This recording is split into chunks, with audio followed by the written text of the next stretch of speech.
Hey y'all, welcome back to my channel and welcome back to another meal prep / batch cooking video. So in this meal prep, I only have 4 recipes. Only 4. That's a pretty small meal prep for me. I wanted to just keep it simple this week. I didn't have a lot of time, and honestly, when it comes to meal prep, it doesn't matter how large it is or how small it is. Honestly, even if you can only get in the kitchen and do a few things, that's still a few things that you don't have to do later in the week. Let's get in the kitchen and let's get started. All right, so we are going to start with breakfast like we always do, and I am just going to make some chorizo and eggs and keep it simple. Literally 2 ingredients. You don't even need seasoning when you cook with chorizo because there's so much going on with the flavoring with chorizo. But the first thing you want to do is you want to toss the chorizo in a pan and just cook it up to where it's completely done. I completely cook the chorizo before I add the eggs. I just go in with my little meat masher there.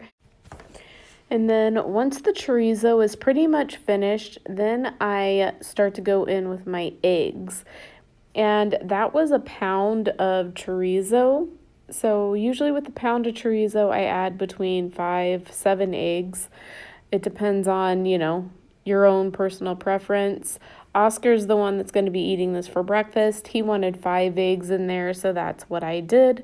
But literally, that's all you do. Like I said, 2 ingredients. You can't get any easier than that. I just put them in little containers. Just like that, he takes them to work. He can heat it up right there, and that is a nice protein-packed breakfast, and it is delicious. If you haven't had chorizo, try it. Next up, I'm going to make a meat mixture, kind of like a keto spaghetti.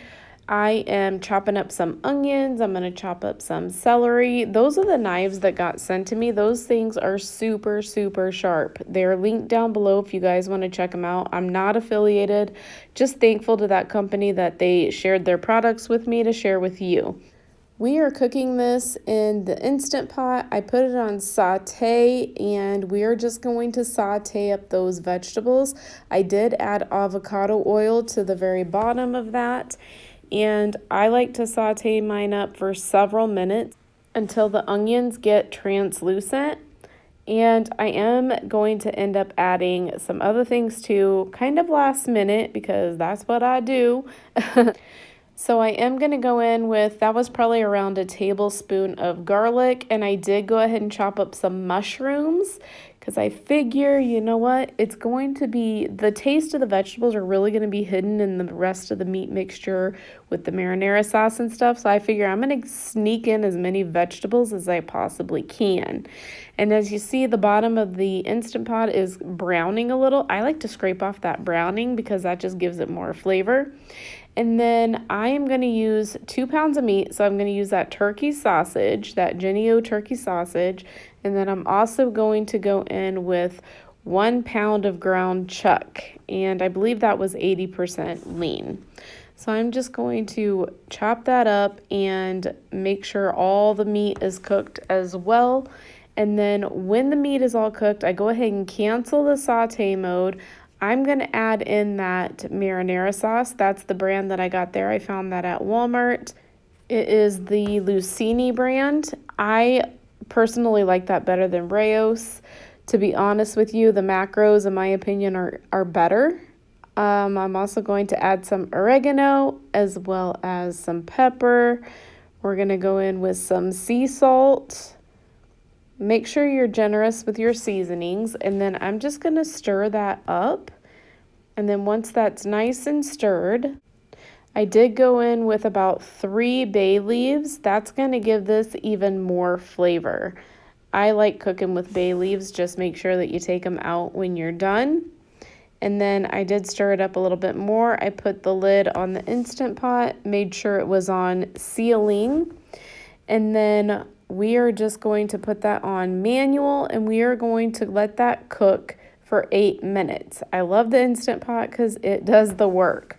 Once it was finished, that is what it looked like. I love the Instant Pot because you can just set it and just go. But I do end up adding a half a cup of half and half. You can use heavy whipping cream or whatever. I just had half and half on hand. That just makes it a little bit creamier. I did cancel the manual mode on the Instant Pot, and I went ahead and put it back on saute mode so it would be nice and hot after I added the half and half. And then, like I said, I do take out the bay leaves. So I put in 3, so I just made sure I took out 3, and that's what it looked like when it was finished. It was scrumptious. Can I just tell you, everybody loved this. I put mine over zoodles, and some of the fam put it over regular rice. So if you're not keto, you'll still enjoy this. Next up, I am going to make cabbage lasagna. I've made this before. I really like it, and it's super simple. So I just take an entire cabbage, clean it up, cut the core out of it, and then I take all of the wedges. So that is 4 wedges. I just put them in a saucepan of boiling water, and if you notice later, I do switch it into a bigger one.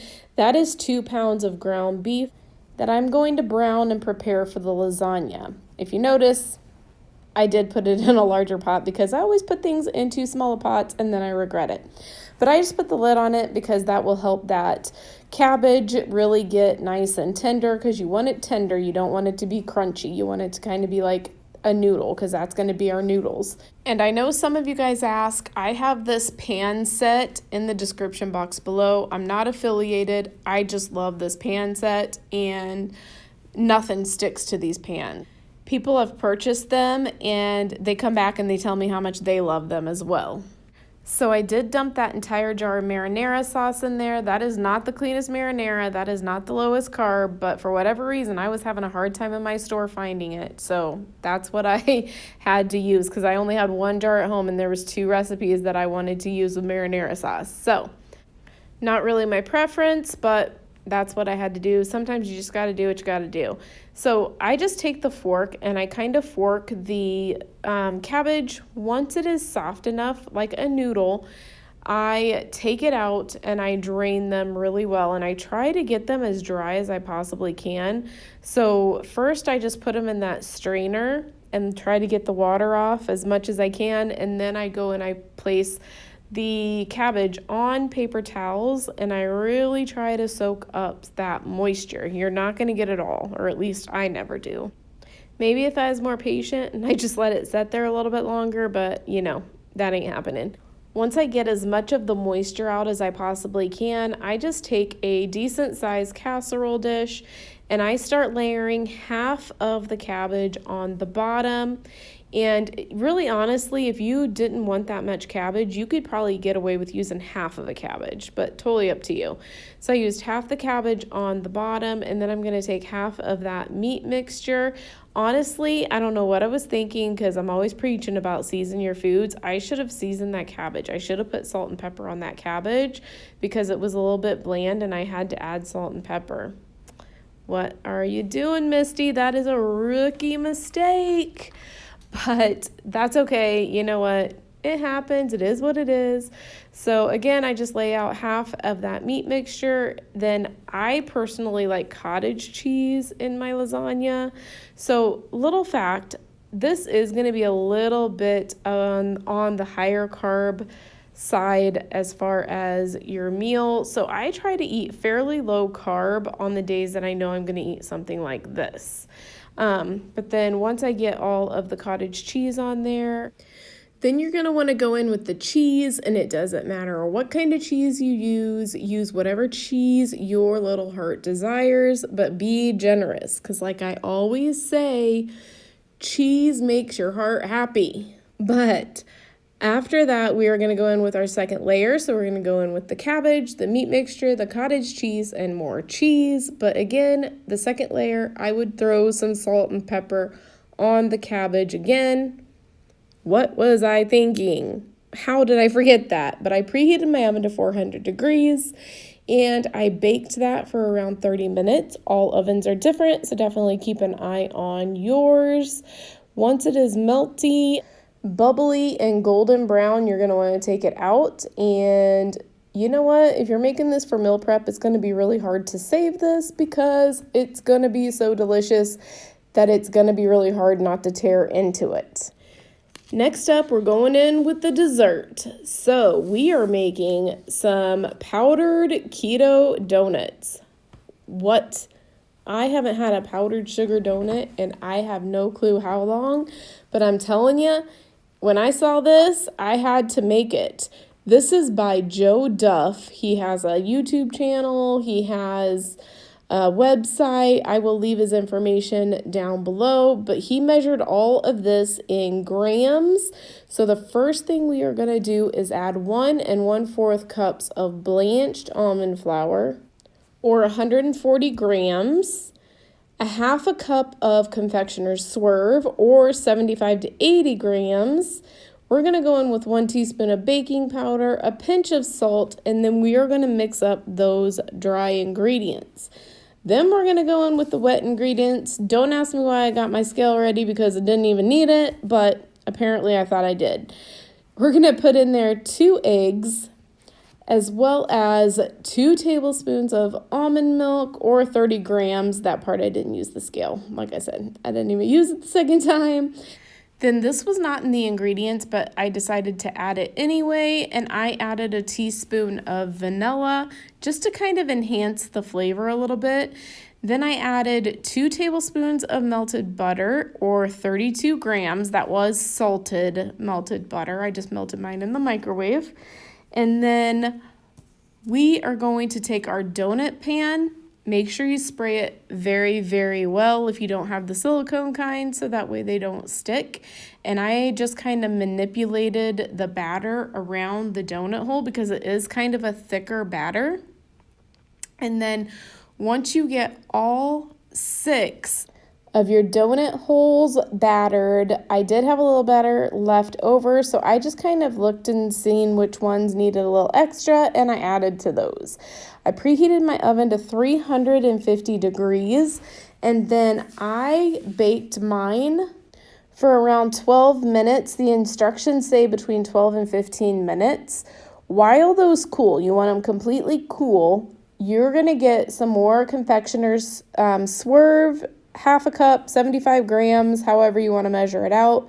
And you are going to take spray the donuts like a cooking spray, and then you're going to dip it in the powdered sugar.